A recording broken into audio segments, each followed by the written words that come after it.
ఇందిరమ్మ ఇళ్ల లబ్ధిదారులకి ముఖ్యమంత్రి రేవంత్ రెడ్డి ఒక గుడ్ న్యూస్ అయితే వినిపించినటువంటి సందర్భం అయితే ఇప్పుడు కనిపిస్తోంది.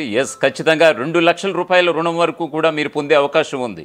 ఎవరైతే ఆర్థిక ఇబ్బందులతో కనీసం బేస్మెంట్ కూడా నిర్మించుకోలేని స్థితిలో ఉన్నారో వాళ్ళందరినీ కూడా ఇప్పుడు రేవంత్ సర్కార్ గుర్తించినట్లుగా తెలుస్తోంది. వారందరికీ కూడా బేస్మెంట్ పనులు ప్రారంభించేలాగా, అంటే పునాది నుంచి కూడా నోచుకోలేనటువంటి చాలా ఇళ్ళు అయితే ఉన్నాయి.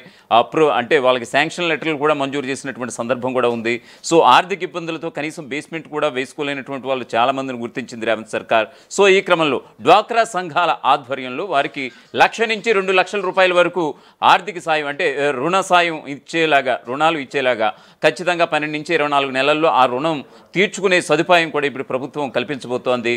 సో ఈ క్రమంలో ఉమ్మడి మహబూబ్నగర్ జిల్లాలో ఈ యొక్క రుణ సదుపాయాలు ఏదైతే ఇస్తుందో ప్రభుత్వం, అవి సత్ఫలితాలు ఇస్తున్నట్లుగా తెలుస్తోంది. ఖచ్చితంగా బేస్మెంట్ కూడా వేసుకోలేనటువంటి వారు ఇప్పుడు ఉమ్మడి మహబూబ్నగర్ జిల్లా వ్యాప్తంగా ఖచ్చితంగా ఇళ్ల నిర్మాణ దశలు కూడా ప్రారంభించినట్లుగా తెలుస్తోంది. ఇదే మొత్తం రాష్ట్ర వ్యాప్తంగా కూడా కొనసాగుతున్నటువంటి పరిస్థితి కూడా కనిపిస్తోంది. దీనికి సంబంధించినటువంటి ఒక పూర్తి స్థాయి అప్డేట్స్ కనుక మనం చూస్తే, తెలంగాణ ప్రభుత్వం పేదల సొంతింటి కలను నిజం చేసేందుకు ఇందిరమ్మ ఇళ్ల పథకం అమలు చేస్తున్నటువంటి సంగతి తెలిసిందే. ఈ పథకం కింద ఇంటి నిర్మాణానికి 5 లక్షల ఆర్థిక సాయం కూడా అందిస్తోంది. అయితే ముందు లబ్ధిదారులు ఖర్చు పెట్టుకుంటే ఇంటి నిర్మాణం జరిగే వివిధ దశల్లో మొత్తం 4 విడతలుగా ఈ 5 లక్షల రూపాయల సాయం కూడా ప్రభుత్వం వారి ఖాతాల్లో జమ చేస్తూ వస్తోంది. అయితే ఇందిరమ్మ ఇళ్ళు మంజూరైనటువంటి లబ్ధిదారులు చాలామంది ఆర్థిక సమస్యలతో సతమతమవుతున్నారని ప్రభుత్వం గుర్తించినటువంటి సందర్భం కూడా కనిపిస్తోంది. పునాది స్థాయి వరకు నిర్మాణం పూర్తయితేనే మొదటి విడతగా 1,00,000 సాయం ప్రభుత్వం నుంచి అందుతూ వస్తుంది.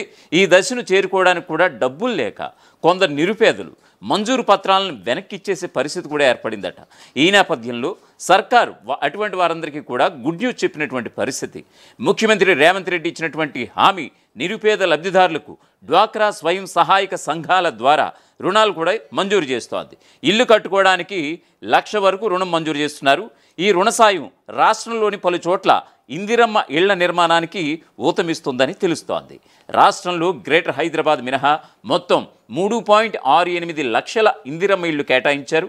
ఇందులో ఇప్పటికే 1.74 లక్షల మంది లబ్ధిదారులు నిర్మాణ పనులను కూడా ప్రారంభించడం జరిగింది. తొలి విడత బిల్లు పొందడానికి కూడా ఆర్థిక స్తోమత లేని మహిళా స్వయం సహాయక సంఘాల సభ్యులు బ్యాంక్ లింకేజీ, అలాగే సిఐఎఫ్, స్త్రీ నిధి ద్వారా ఇంటి నిర్మాణానికి 1,00,000 వరకు రుణం పొందవచ్చు. చెల్లించే సామర్థ్యం ఉన్న వారికి 2 లక్షల వరకు కూడా రుణాలు మంజూరు చేస్తోంది రేవంత్ సర్కార్.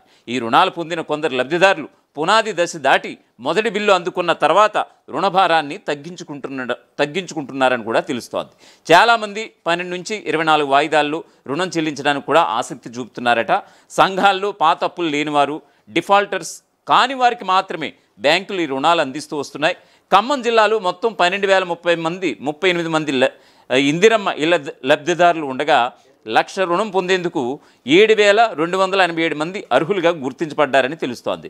వీరిలో ఇప్పటికే 1,900 మందికి పైగా లబ్ధిదారులకు 22.83 కోట్లను రుణంగా అందిస్తోంది ప్రభుత్వం. మిగిలిన వారికి ఆగస్టు నెలాఖరు వరకు రుణాలు అందజేయాలని లక్ష్యంగా పెట్టుకుంది ప్రభుత్వం.